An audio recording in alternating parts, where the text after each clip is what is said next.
OMDA matriculation பள்ளியினுடைய 29வது ஆண்டு விழாவிற்கு பெரும் திரளாக வருகை தந்திருக்கின்ற பெற்றோர்களுக்கு முதலில் என்னுடைய நன்றியும் வணக்கமும். இந்த பள்ளியினுடைய தாளாளர் பெருமதிப்பிற்குரிய முகமது அசாருதீன் அவர்களே, பள்ளியின் முதல்வர் பெருமதிப்பிற்குரிய மகேந்திரன் அவர்களே,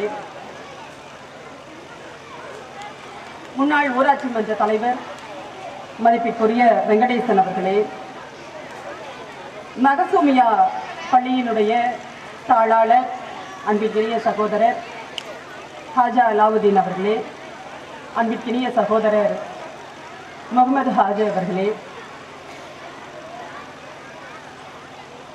அன்பும் அறிவும் அழகும் நிறைந்த இப்பள்ளியினுடைய மாணவ செல்வங்களே, கற்பித்தல் என்கின்ற இந்த சமூகத்திற்கான மிகப்பெரிய தொண்டனை செய்து கொண்டிருக்கின்ற எதிர்கால நாட்டினை இங்கே உருவாக்கி கொண்டிருக்கின்ற பெரும் மதிப்பிற்குரிய ஆசிரிய பெருமக்களே, பள்ளியின் முன்னாள் மாணவர்களே, உங்கள் அனைவருக்கும் என்னுடைய அன்பான வணக்கம். ரொம்ப நேரம் நான் பேச போறதில்லை.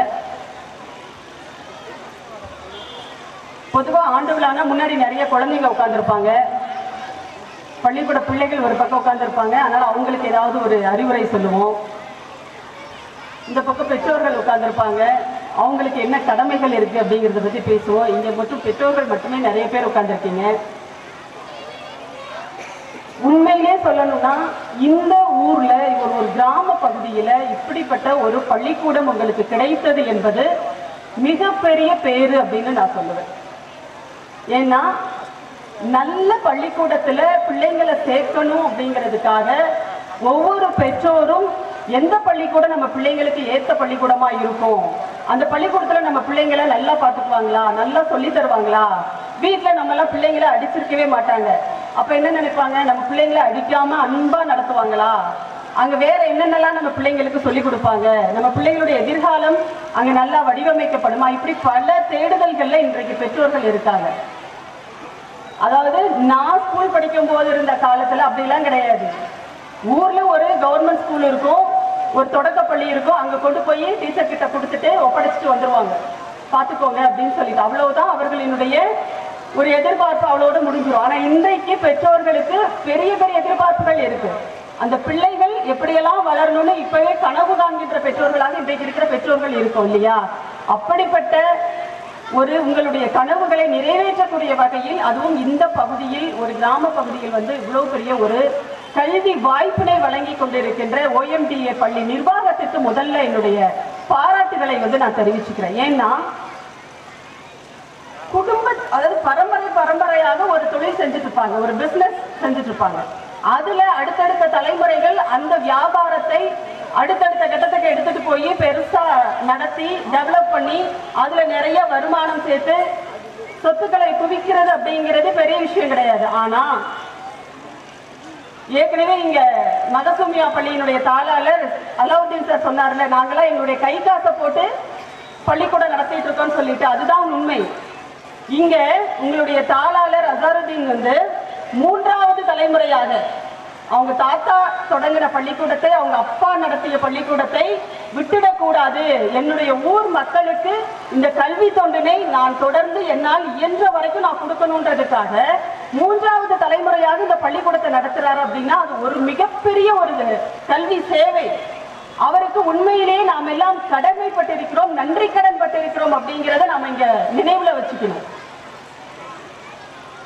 ஏன்னா பள்ளிக்கூடம் நடத்துறது எவ்வளவு கஷ்டம்னு எனக்கு தெரியும். நான் நடத்தியிருக்கேன், தாய் தமிழ் பள்ளி நான் நடத்தியிருக்கேன். அதனால ஒரு பள்ளிக்கூடத்தை நடத்துறது எவ்வளவு கஷ்டமான விஷயம் அப்படிங்கிறது தெரியும். பள்ளிக்கூடம் நடத்துறதும் ஒரு பத்திரிகை நடத்துறதும் ஒண்ணு, ரெண்டுலையுமே விழுந்து விழுந்துதான் எந்திரிக்கணும்.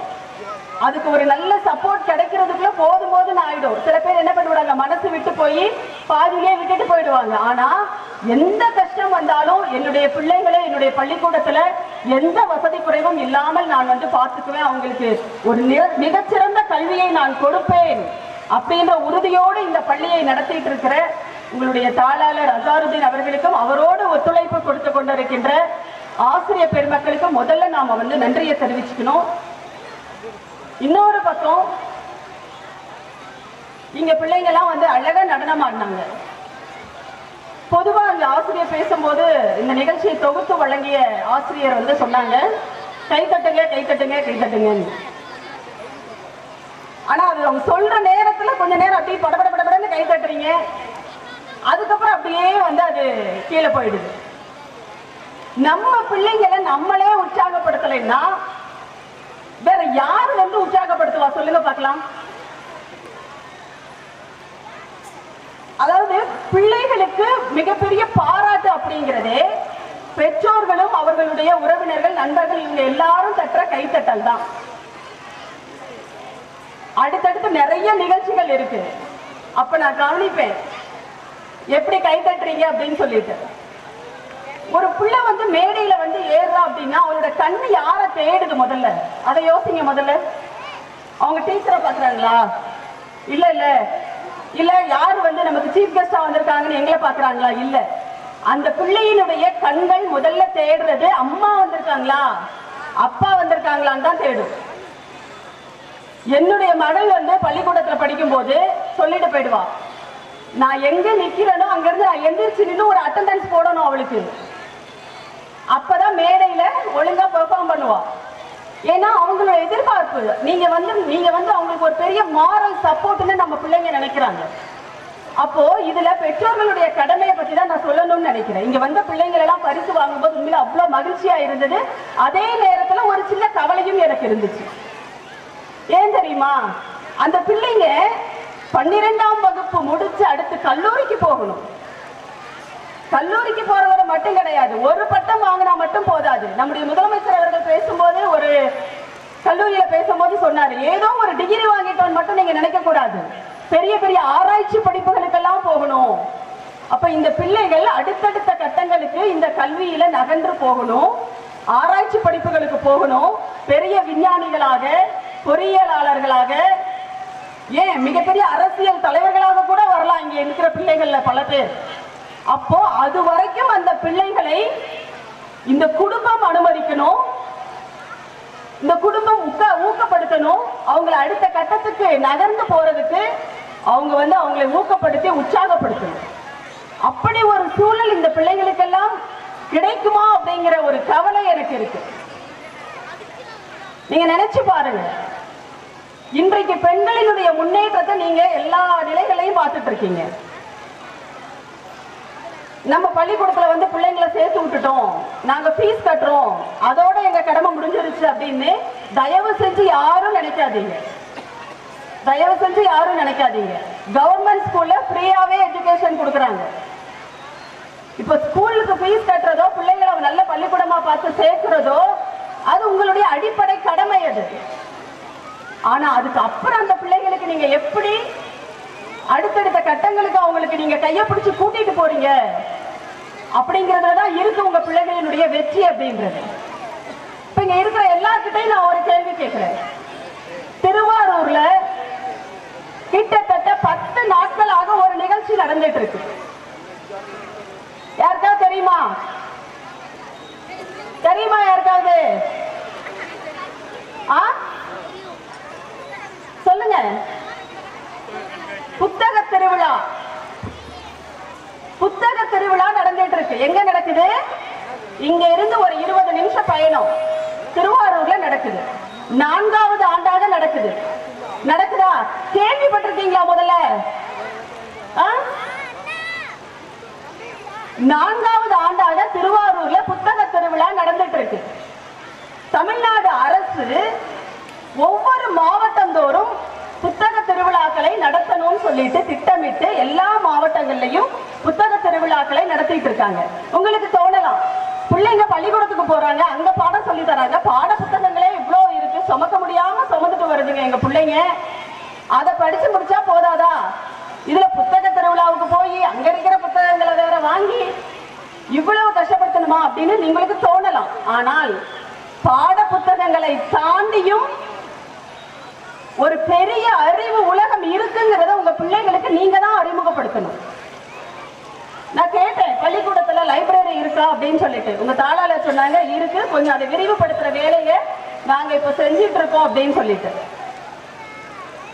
உலகில் மிகப்பெரிய விஞ்ஞானிகளாக புகழ்பெற்ற அனைவருமே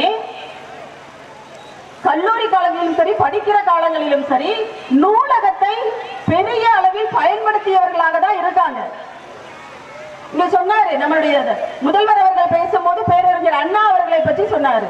அண்ணா அவர்கள் அடுத்த ஒரு ஆபரேஷன் அவருக்கு இருக்கு, அமெரிக்கா போனாரு ட்ரீட்மெண்ட்டுக்காக. டாக்டர்ஸ் கூப்பிடுறாங்க, ஆபரேஷன் எப்போ வச்சுக்கலான்னு. இல்ல, நான் ஒரு புத்தகம் படிச்சுட்டு இருக்கேன், அதை நான் படிச்சு முடிக்க போறேன், முடிச்சதுக்கு அப்புறம் நீங்க அறுவை சிகிச்சையை வச்சுக்கோங்கன்னு பேரறிஞர் அண்ணா அவர்கள் சொன்னாருன்னு சொன்னாங்க. அந்த அளவிற்கு ஏன் அண்ணா அவர்கள் ஏற்கனவே எம்ஏ எல்லாம் டபுள் எம்ஏ படிச்சு முடிச்சுட்டு தான் வர்றாரு, அதுக்கப்புறமா அவர் படிச்சுக்கிட்டே இருக்காரு. அதனால்தான் இன்றைக்கு யார் வந்து என்ன செய்தாலும் சரி, இந்த நாட்டை அண்ணாதுரை தான் ஆண்டு கொண்டிருக்கிறான்னு அவர் அழுத்தமா அவர் சொன்னாருன்னா அதுக்கு காரணம் அவருடைய அறிவு, அது மேல் அவருக்கு இருந்த நம்பிக்கை. இன்னொரு பக்கம் மாவீரன் பகத்சிங் தூக்கில போடுறதுக்கு கூப்பிடுறாங்க, ஒரு நிமிஷம் இருங்க இந்த புத்தகத்தை முடிச்சுட்டு வந்துருந்தேன்னு சொன்னாரு. தூக்கு மேடைக்கு போற நேரத்தில் கூட புத்தகத்தை நேசித்தவர்கள் நம்முடைய நாட்டில் இருந்திருக்காங்க. நீங்க யோசிச்சு பாருங்க. அப்ப உங்க பிள்ளைகளை நீங்கள் என்ன செஞ்சிருக்கணும், இந்த 10 நாள்ல குறைந்தபட்சம் ஒரு நாளாவது நீங்க என்ன பண்ணிருக்கணும், திருவாரூர்ல நடக்கிற புத்தக கண்காட்சிக்கு கூட்டிட்டு போயிருக்கணும். உறவினர்கள் வீட்டு திருமணங்களுக்கு எல்லா இடங்களுக்கும் நம்ம கூட்டிட்டு போறோம், அது எல்லாமே நம்முடைய வாழ்க்கையினுடைய ஒரு பகுதி. அதே மாதிரி மத நம்பிக்கை இருக்கிறவங்க அவங்கவுங்க வழிபாட்டு தலங்களுக்கு நீங்க கூட்டிட்டு போறீங்க, அது உங்களுடைய நம்பிக்கை சார்ந்த விஷயம். அதே மாதிரி அதற்கு இணையாக ஒரு கடமையாக நீங்க இதையும் தயவு செஞ்சு செய்யுங்க. இல்ல, உங்க மாவட்டத்திலேயே நிறைய நூலகங்கள் இருக்கு, புத்தக கண்காட்சிக்கு தான் விட்டுட்டீங்கன்னா மாவட்டத்துல நூலகங்கள், அரசு நூலகம் நடத்துது, அங்க போங்க.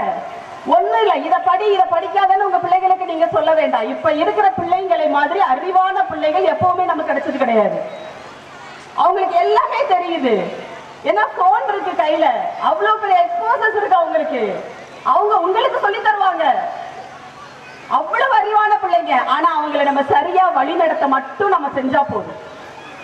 ஏன்னா இன்னைக்கு அவங்க கையில கொடுக்கிற போன்ல நல்லதுன்றதை விட அவர்களை தவறாக வழிநடத்தக்கூடிய விஷயங்கள் எவ்வளவோ கொட்டி கிடக்கு அதுல.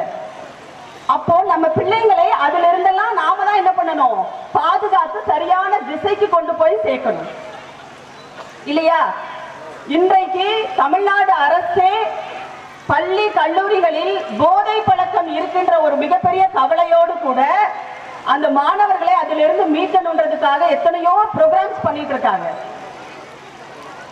ஆனா இது புத்தகங்கள் படிப்பதுன்ற அந்த போதைக்குள்ள பிள்ளைகளை நீங்க கொண்டு போயிட்டீங்கன்னா வேற எங்கேயும் அவங்க சிதறி போக மாட்டாங்க. புத்தகங்களை வாங்கி கொடுங்க. உங்களுடைய முதல் சேமிப்பு, முதல் செலவு என்பது புத்தகங்களாக இருக்கட்டும்னு சொல்லுவாங்க. அப்ப நீங்க என்ன பண்ணுங்க, உங்க பிள்ளைங்களுக்கு பாட புத்தகத்தை தாண்டி அவர்கள் கேட்கின்ற புத்தகங்களை தயவு செஞ்சு வாங்கி கொடுங்க. அது அவர்களை நல்வழிப்படுத்தும். இன்னொரு பக்கம் பெண்களுக்கான படிப்பு. பெண் பிள்ளைகளை தயவு செஞ்சு அவங்க படிக்கும் போது நீங்க +2 வரைக்கும் படி போதும் அப்படின்னு இப்ப வரைக்கும் உங்கள யார்கிட்டயாவது மனசுல அப்படி ஒரு எண்ணம் இருந்துச்சுன்னா தயவு செஞ்சு அதை அழிச்சிடுங்க. பெண்களுக்கான ஒரே பாதுகாப்பு என்பது கல்வி மட்டும்தான். கல்வி மட்டும்தான், அதுதான் அவங்களை பாதுகாக்கும். நீங்க சேர்த்து வச்சிருக்கிற சொத்தோ இல்ல அவங்களுக்கு நீங்க போட்டு கட்டி கொடுக்கிற நகைகள் போட்டு கட்டி கொடுக்குறீங்களா அந்த நகைகளோ எதுவுமே அவர்களை காப்பாற்றாது. அவங்களை காப்பாற்றக்கூடிய ஒரே ஒரு மிகப்பெரிய ஆயுதம் என்பது கல்வி மட்டும்தான். அதனால்தான் தமிழ்நாடு முதலமைச்சர் அவர்கள் +2 அரசு பள்ளி, அரசு உதவி பெறும் பள்ளியில படிச்சுட்டு கல்லூரிக்கு போற பிள்ளைகளுக்கு, பெண் பிள்ளைகளுக்கு புதுமை பெண் திட்டத்தின் மூலமாக மாதம் 1000 ரூபாய் கொடுத்துட்டு இருக்காங்க. அதே மாதிரி ஆண் பிள்ளைகளுக்கும் மாதம் 1000 ரூபாய் தமிழ் புதல்வன் திட்டத்துல. கல்லூரிக்கு போறாங்களா, நான் முதல்வன் அப்படின்னு ஒரு திட்டம். அந்த திட்டத்துல உங்க பிள்ளைகள் என்ன படிக்கணும்ன்றத அரசாங்கமே வழிகாட்டுது. அவர்களுக்கான பயிற்சி கொடுக்கறாங்க. அவங்களுக்குள்ள என்ன திறமை இருக்கு அப்படிங்கறத அவங்க கண்டுபிடிச்சு அதற்கான பயிற்சியை கொடுத்து இன்னைக்கு நீங்க பாருங்க, சாதாரண சாதாரண கிராமத்துல இருந்து வர்ற பிள்ளைகள். அவங்க அம்மா வந்து பீடி சுற்றுற ஒரு தொழிலாளி. ஆனா அந்த பிள்ளை இன்னைக்கு ஜெர்மன்ல போய் படிக்கிறான். அதாவது வசதி இருக்கிறவங்களுக்கு, பெரிய பெரிய சீமான்களுக்கு தான் இங்க கல்வி அப்படிங்கிற நிலை இன்னைக்கு திராவிட இயக்கத்தால் மாற்றப்பட்டிருக்கிறது. அந்த மாற்றத்தை நாம பயன்படுத்திக்கலைன்னா நம்மள மாதிரி ஒரு ஏமாளி யாருமே இல்லை. எல்லா பெற்றோர்களுக்கும் ஆசை இருக்கும், நான் படுற கஷ்டத்தை என் புள்ள படக்கூடாது. அப்படிதானே நம்ம நினைக்கிறோம். நான் தான் என்ன பண்ணிட்டேன், படிக்காம போயிட்டேன், கஷ்டப்படுறேன், வீட்டு வேலை செய்யறேன், கூலி வேலை செய்யறேன், எந்த வேலைக்கும் என்னால போக முடியல, வீட்டுல இருக்கிற ஆம்பளைங்க கையை நம்பியே இருக்க வேண்டியது இருக்கு, ஆனா என் பிள்ளைக்கு அப்படி ஒரு நிலைமை வரக்கூடாது அப்படின்னு எல்லா பெற்றோர்களுக்குமே ஆசை இருக்கா இல்லையா? அப்ப நீங்க என்ன செய்யணும்? இப்படியே வருத்தப்பட்டுட்டே இருந்தா ஒண்ணும் நடக்காது. படிக்க வைங்க பிள்ளைங்களை. +2 முடிச்சாச்சா, காலேஜுக்கு போ, உனக்கு என்ன படிக்கணும்னு கேளுங்க, காலேஜுக்கு போக சொல்லுங்க. காலேஜுக்கு போறாளா, ஒரு டிகிரியை முடிச்சு சும்மா வீட்டுல உட்கார்ந்து இருக்க கூடாது. நீங்க படிச்ச படிப்பு உங்களுக்கு மட்டும் இல்ல, இந்த சமூகத்துக்கே பயன்படணும், உங்கள் சமுதாயத்துக்கு பயன்படணும். அப்ப அந்த பிள்ளைங்க வேலைக்கு போகணும். நீங்க சும்மா படிச்சுட்டு டிகிரியை முடிச்சு கையில வச்சு உட்கார்ந்து இருக்கிறதுனால ஒரு பிரயோஜனமும் கிடையாது. படிச்சு முடிச்சுட்டு வேலைக்கு போகணும். வேலைக்கு போனாதான் அந்த பெண் நல்லது கெட்டதை தெரிஞ்சுக்க முடியும், அவன் 4 பேருக்கு அடுத்தடுத்து வழிகாட்ட முடியும். இன்னைக்கு ஒரு உதாரணத்துக்கு சொல்றேன். இஸ்லாமிய சமூகத்தை சார்ந்த பெண்களுக்கு இப்பொழுதும் வந்து ஒரு பொது வெளிக்கு வருவதற்கோ அல்லது பெரிய படிப்புகளுக்கு போவதற்கோ வேலைகளுக்கு போவதற்கோ ஒரு தயக்கம் அப்படிங்கிறது இருந்துகிட்டே தான் இருக்கு. நான் குறிப்பா ஏன் சொல்றேன் அப்படின்னா, இங்க நிறைய இஸ்லாமிய சகோதரிகள் இருக்கிறதுனால நான் சொல்றேன். ஆனா இதுல நிறைய பேருக்கு மனசுக்குள்ள என்ன ஆசை இருக்கும் தெரியுமா? விட்டா நான் நல்லா படிச்சிருப்பேன், என்னைய கொஞ்சம் அனுமதிச்சிருந்தாங்கன்னா நான் ஒரு பெரிய போஸ்டிங்ல போய் உட்கார்ந்துருப்பேன். இருக்கா இல்லையா? அப்ப அப்படி ஒரு ஏக்கத்தோடு உங்களுடைய பிள்ளைகள் இருக்கக்கூடாது. அந்த ஏக்கத்தை உங்க பிள்ளைகளுக்கு நீங்க கொடுத்துட கூடாது. கல்வி ஒண்ணுதான் அளிக்க முடியாத சொத்து. அது இன்னைக்கு ரொம்ப எளிதாவே நம்ம பிள்ளைகளுக்கு கிடைக்கிறதுக்கு இன்றைய ஆட்சியாளர்கள் அவ்வளவு திட்டங்களை கொண்டு வந்துட்டு இருக்காங்க. கொஞ்சம் ஹார்ட் ஒர்க் பண்ணணும். பிள்ளைகளுக்கு சோர்வு ஏற்படும் போதெல்லாம் நீங்க தட்டி கொடுத்து உற்சாகப்படுத்துங்க.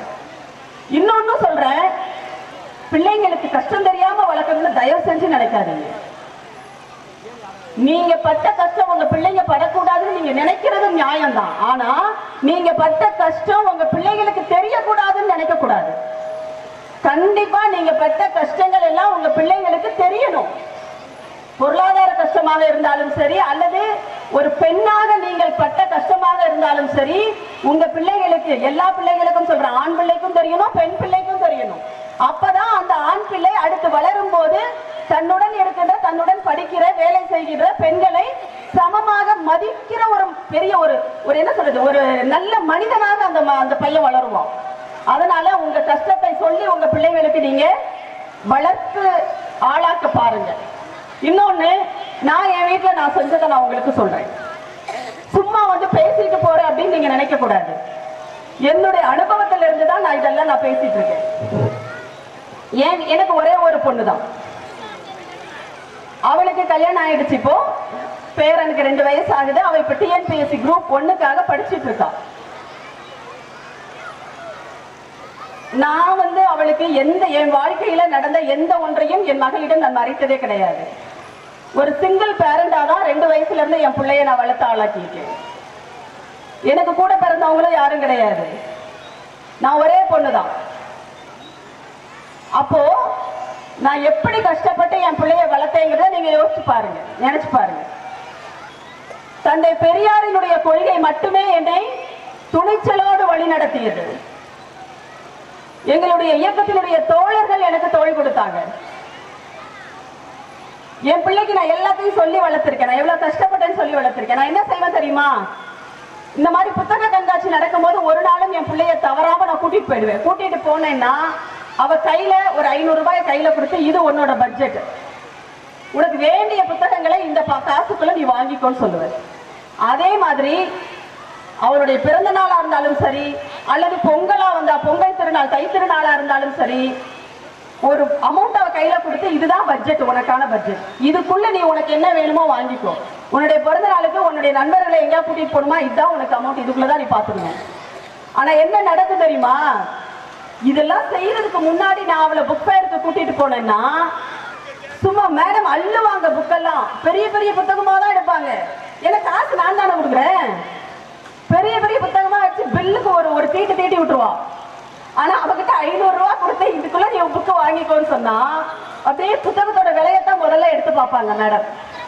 பார்த்துட்டு அந்த புத்தகம் வேணுமா வேணாமா, அது உள்ள என்ன இருக்கு, அதோட கண்டென்ட் என்ன, இது தனக்கு பயன்படுமா, இவ்வளத்தையும் யோசிச்சு அந்த புத்தகத்தை அந்த பொண்ணு வாங்கும்.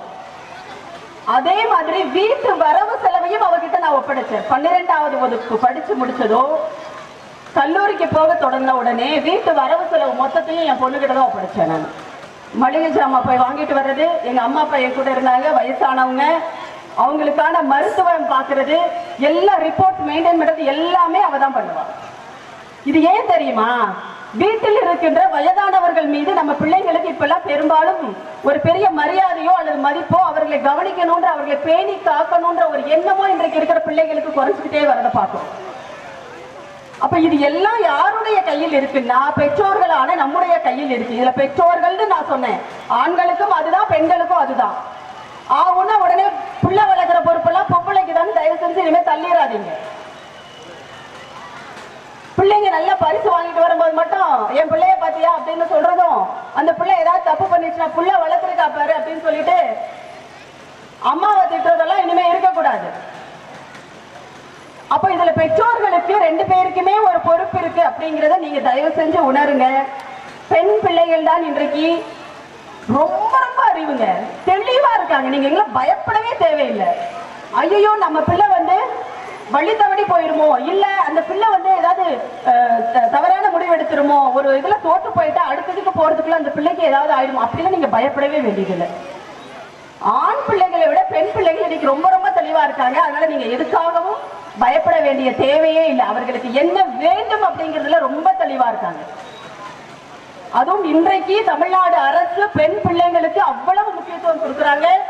அடுத்தடுத்து நீங்க படிக்க படிக்க உங்களுக்கு ஸ்காலர்ஷிப் கொடுத்து வெளிநாட்டுக்குள்ள போய் படிக்கிறதுக்கு ஸ்காலர்ஷிப் கவர்மெண்ட் கொடுக்குது. யோசிச்சு பாருங்க. நம்ம இங்க இருந்து ஒரு பக்கத்துல இருக்கிற டவுனுக்கு அனுப்புறதுக்கு நம்ம யோசிக்கிறோம். ஆனா நம்முடைய முதலமைச்சர் அவர்கள் என்ன யோசிக்கிறாருன்னா, பிள்ளைங்களை வெளிநாட்டுக்கு படிக்க அனுப்புறதுக்காக யோசிக்கிறாரு. இன்னைக்கு அரசு பள்ளியில படிக்கிற பிள்ளைகளுக்கு எல்லாம் நிறைய சலுகைகள் இருக்கு. அதை தாண்டி இப்ப இங்க படிக்கிற பிள்ளைகள் கல்லூரிக்கு போகும்போது அவர்களுக்கான திட்டங்களும் அவ்வளவு திட்டங்களை வச்சிருக்காங்க. அதனால நீங்க கல்வி ரொம்ப இலகுவாக நம்ம கையில கிடைக்கும் போது அதை பயன்படுத்திக் கொள்பவர்கள் தான் புத்திசாலிகள் அப்படிங்கறத நீங்க மனசுல வச்சுக்கோங்க. சரியா? அதனால பிள்ளைகளுடைய படிப்புல மட்டும் நீங்க கவனம் செலுத்துங்க. அதே மாதிரி பிள்ளைங்களுக்கும் நான் ஒண்ணு சொல்லிக்கிறேன், உங்களோட வேலை இந்த பருவத்தில் படிக்கிறது மட்டும்தான் உங்க வேலை. வீட்டுல இருக்கிற பொருளாதாரம் எல்லாத்தையும் உங்க அம்மா அப்பா எல்லாரும் பாத்துக்குவாங்க. இன்னைக்கு நம்முடைய தமிழ்நாடு முதலமைச்சர் அவர்கள் சொல்றாங்கல்ல, நீங்க படிங்க, நான் இருக்கேன், படிங்க படிங்க படிங்க படிங்க, படிக்கிறத மட்டும் செய்யுங்க, உங்களுக்கு நான் இருக்கேன், என்னென்ன வேணுமோ எல்லாத்தையும் நான் செஞ்சு தரேன். அதை சொன்ன மாதிரி இன்னைக்கு செஞ்சுக்கிட்டும் இருக்காரு. அதனால இந்த பிள்ளைகள் அடுத்து கல்லூரிக்கு போற பிள்ளைகள் பின்னாடி உட்கார்ந்து இருக்கிற அந்த குரூப் எல்லாம் அடுத்து காலேஜுக்கு போற குரூப்னு நினைக்கிறேன். இல்லைன்னா காலேஜ் ஃபர்ஸ்ட் இயர் படிச்சுட்டு இருப்பாங்கன்னு நினைக்கிறேன் அந்த பிள்ளைங்க. ஏன்னா அங்க அவங்களுக்குள்ள ஒரு சிண்டிகேட் போட்டு அங்க பேசிட்டு இருக்காங்க. அவங்க ஒரு பெரிய டிஸ்கஷன் தனியா நடந்துட்டு இருக்கு. ஏன்னா அவங்க உலகம் சரியான ஒரு உலகம். அவங்க இந்த உலகத்துக்குள்ளெல்லாம் மிங்கலாக மாட்டாங்க. அப்ப இந்த பிள்ளைகளுக்கான எதிர்காலத்தையும் இந்த அரசு வடிவமைத்துக் கொண்டிருக்கிறது. அந்த பிள்ளைங்களுக்கு நான் ஒன்னே ஒன்று சொல்லிக்கிறேன், யார் உங்களுடைய கல்வி குறித்து பேசுகிறார்களோ, யார் உங்களுடைய கல்வி குறித்தும் உங்களுடைய வேலை வாய்ப்பு குறித்தும் உங்களுடைய எதிர்காலம் குறித்தும் அக்கறையோடு பேசுகிறார்களோ அவர்களை மட்டுமே நீங்கள் பின்பற்றுங்கள். கண்டிப்பா எல்லாருக்கும் ஒரு ரோல் மாடல் வேணும். யாரையாவது ஒருத்தரை நம்ம பின்பற்றிதான் ஆகணும்.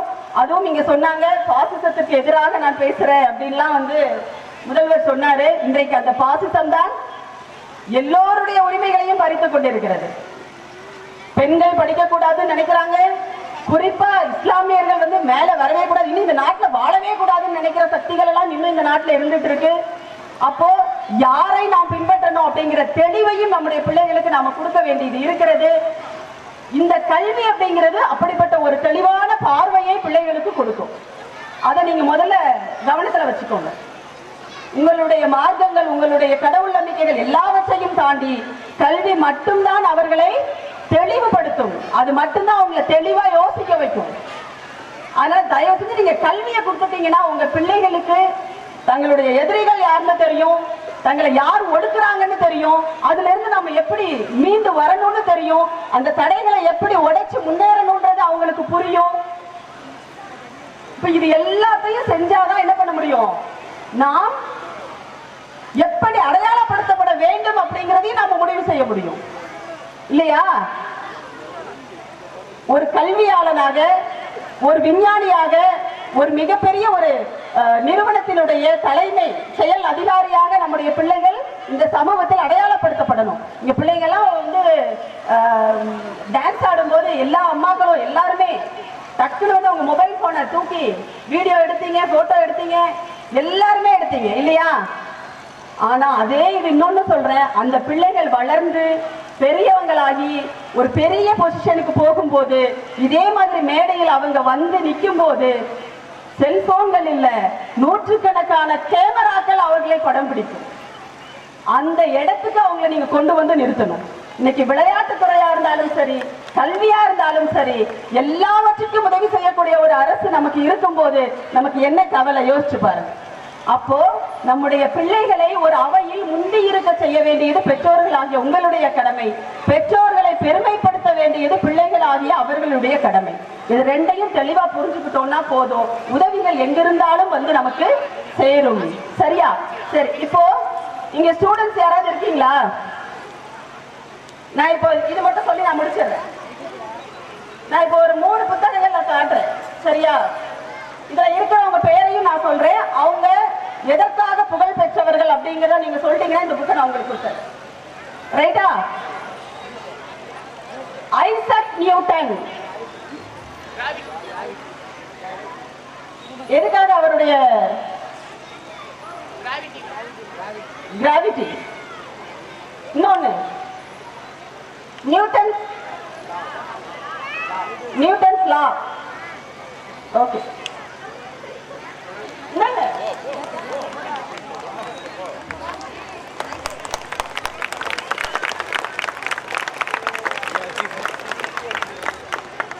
தெரியுமா?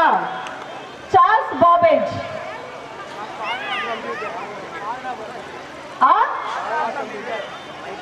அங்கெல்லாம் யார் சொல்றா? பாப்பா நீங்க சொல்லுங்கடா. நீங்க அந்த குட்டி பாப்பா, ஓகேவா?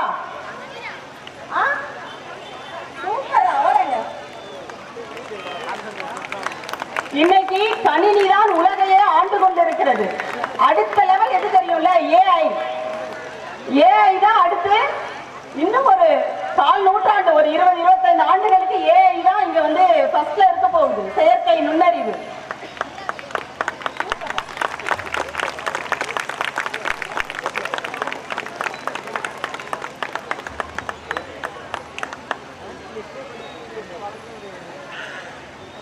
அடுத்ததா லியோனார்டோ டாவின்சி.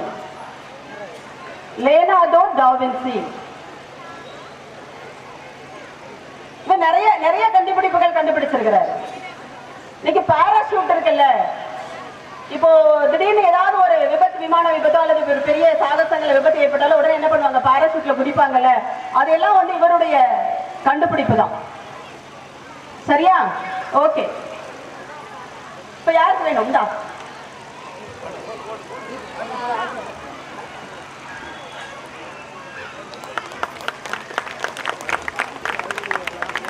சரி, நிறைவா ஒரு திருக்குறள் மட்டும் சொல்லி முடிக்கிறேன், நேரம் ஆயிடுச்சு. நான் திருக்குறள் சொல்லல, அதனுடைய பொருள் என்னன்னு நான் சொல்றேன், நீங்க திருக்குறள் என்னன்னு சொல்லணும். யார் வேணா சொல்லலாம். சரியா? பெற்றோர்கள் கிடையாது, குழந்தைகள் சொல்லலாம். இப்ப நீங்க படிச்சு முடிச்சுட்டு ஒரு துறையை தேர்ந்தெடுக்கிறீங்க. சரியா? டாக்டர் ஆகணும்னு நினைக்கலாம், இன்ஜினியர் ஆகணும்னு நினைக்கலாம், இல்ல நான் வந்து இஸ்ரோல வந்து ஒரு பெரிய சயின்டிஸ்ட் ஆகணும்னு நினைக்கலாம், இல்ல ஏஐ அப்படின்ற அந்த செயற்கை நுண்ணறிவு துறையில நான் ஒரு பெரிய ஸ்காலர் ஆகணும் அப்படின்னு நினைக்கலாம், ஒரு பெரிய தொழிலதிபர் ஆகணும்னு கூட நீங்க நினைக்கலாம், இல்ல இத மாதிரி ஒரு மிகப்பெரிய பள்ளிக்கூடத்தை கட்டி நான் ஒரு வந்து கல்வி சேவை செய்யணும்னு கூட நீங்க நினைக்கலாம். ஆனால் நீங்க எந்த துறையை தேர்ந்தெடுத்தாலும் அந்த துறையில் புகழ் பெற்றவராக இருக்கணும். ஒரு துறைக்கு நீங்க போறீங்க அப்படின்னா அந்த துறையில் நீங்கள் சிறந்தவர்களாக உங்களை தகுதிப்படுத்திக் கொள்ள வேண்டும். அப்படி தகுதிப்படுத்திக் கொள்ளுகின்ற திறமை உங்களுக்கு இருந்தால் மட்டுமே அந்த துறையில் நீங்கள் கால் வைக்க வேண்டும். இதுதான் அந்த திருக்குறளினுடைய பொருள். சொல்லுங்க, அந்த திருக்குறள் என்னன்னு சொல்லுங்க பார்க்கலாம். ஒரு துறைக்கு நீங்க போறீங்க, ஒரு டிபார்ட்மெண்ட்டை நீங்க தேர்ந்தெடுக்கிறீங்கன்னா அந்த டிபார்ட்மெண்ட்ல நீங்க தான் நம்பர் 1 அப்படின்ற மாதிரி உங்க திறமையை நீங்க வளர்த்துக்கணும். அப்படி இல்லைன்னா அந்த துறையை நீங்க தேர்ந்தெடுக்க கூடாது, அங்க ஃபெயிலியர் ஆயிடுவீங்கன்னு அர்த்தம்.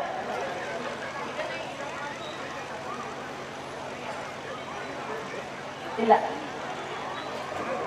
நான் ஒண்ணு சொல்லட்டுமா? இதை ஏன் உங்களால ரொம்ப ரொம்ப ஈஸியான திருக்குறள் ஏன் கண்டுபிடிக்க முடியலன்னா, இதுவரைக்கும் அதுக்கு சொல்லி இருக்கிற பொருள் வேற, ஆனா அது சரியான பொருள் கிடையாது. சரியா?